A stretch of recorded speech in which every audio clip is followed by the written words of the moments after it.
Од обвинителството без конкретен одговор за тоа дали е покрената или ќе покрене постапка за обвинувањата изнесени во јавноста за нудење пари на пратеници, за да го стиснат копчето за на седницата за уставни измени.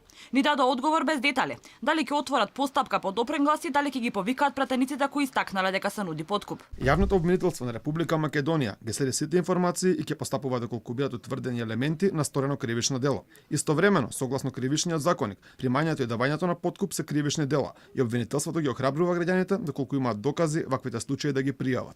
Министерот за внатрешни работи Оливер Спасовски вели дека рацете засега му биле врзани, бидејќи до министерството не стигнало барање од обвинителство да покренат истрага.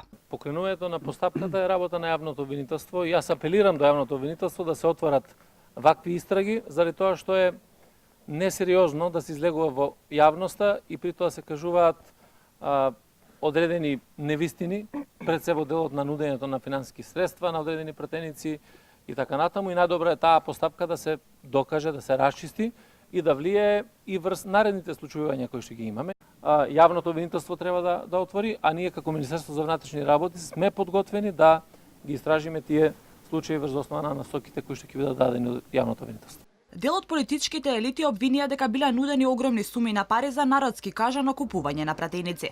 Лидерот на Демократската партија на Србите Иван Стојлковиќ на социјалните мрежи истакна дека собранието е како сточен пазар, а пак генералниот секретар на ВМРО ДПМН обвини дека им биле нудени по 2 милиони евра на пратениците за да бидат дел од двотретинското мнозинство.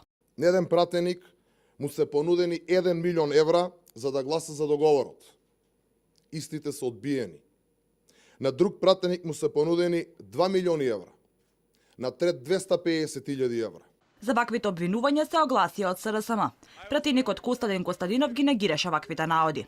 Веднаш по него и премиерот Заев најави тужби за обвинувањата на опозицијата дека бил нуден подкуп.